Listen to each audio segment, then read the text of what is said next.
வடகிழக்கு பருவமழை தொடங்குவதை முன்னிட்டு மாநில அவசர கால செயல்பாட்டு மையத்தின் முன்னெச்சரிக்கை நடவடிக்கை குறித்த ஏற்பாடுகளை துணை முதலமைச்சர் உதயநிதி ஸ்டாலின் ஆய்வு மேற்கொண்டு வருகிறார்.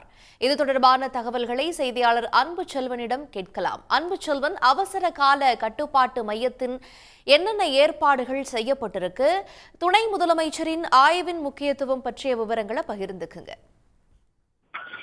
வடகிழக்கு பருவமழை இன்னும் ஒரு சில வாரங்களுக்குள்ளாக தொடங்கும் என வானிலை ஆய்வு மையம் என்பது தெரிவித்திருக்கிறது. இந்த நிலையில் தொடர்ந்து இதற்கு முன்பாகவே சென்னை மாநகராட்சியின் மாநகராட்சி அலுவலகத்திலேயே துணை முதலமைச்சர் உதயநிதி ஸ்டாலின் நேரடியாக ஆய்வு மேற்கொண்டு என்ன மாதிரியான ஏற்பாடுகள் சென்னையில் மேற்கொள்ளப்பட்டிருக்கிறது என்பது குறித்தெல்லாம் கேட்டறிந்தார்.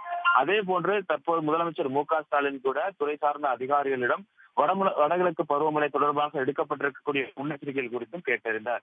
இந்த நிலையில்தான் துணை முதலமைச்சர் உதயநிதி ஸ்டாலின் தற்போது மாநில அவசர கட்டுப்பாட்டு மையத்தில் செய்யப்பட்டிருக்கக்கூடிய ஏற்பாடுகள் என்ன என்பது குறித்து அதிகாரிகளிடம் கேட்டறிந்ததோடு தொடர் கண்காணிப்பு நடவடிக்கைகளாக நாம் எங்கே மேற்கொண்டிருக்கிறோம், எங்கெங்கெல்லாம் மழை பெய்வதற்கான வாய்ப்பு இருக்கிறது, குறிப்பாக தாழ்வான பகுதிகளில் மழை அதிக அளவில் பெய்து பாதிப்பு ஏற்படக்கூடிய ஒரு சூழ்நிலை ஏற்பட்டால் அவர்களுக்கான மாற்று ஏற்பாடுகள் எங்கு செய்து வைக்கப்பட்டிருக்கிறது உள்ளிட்டவற்றும், குறிப்பாக மீனவர்களுக்கான எச்சரிக்கைகளுக்கான ஏற்பாடுகள் என்ன செய்யப்பட்டிருக்கின்றன, ஒட்டுமொத்தமாக வடகிழக்கு பருவமழைக்கு தேவையான முன்னெச்சரிக்கை நடவடிக்கைகள் அனைத்தும் மேற்கொள்ளப்பட்டிருக்கிறதா, அதற்கான அதிகாரிகள் என்ன மாதிரி நடவடிக்கைகள் எடுத்துக் கொண்டிருக்கிறார்கள், மாவட்ட அலுவலகங்களில் மாவட்ட ஆட்சியர்களுக்கு என்ன மாதிரி அறிவுறுத்தல்கள் வழங்கப்பட்டிருக்கிறது உள்ளிட்ட அனைத்து விதமான கேள்விகளையும் அதிகாரிகளிடம் கேட்டறிந்து கொண்டிருக்கிறார். இதுபோல பொதுமக்களும் கூட மாநில அவசர கட்டுப்பாட்டு மையத்திற்கான தகவல்கள் தெரிவிப்பார்கள். பாதிப்பு உள்ளான இடங்கள் குறித்த தகவல்களை தெரிவிக்கும் போது அந்த தொழில்நுட்ப ரீதியாக கையாண்டு அவர்களுக்கு தேவையான உதவிகளை செய்வதற்கான அந்த தொடர்புகள்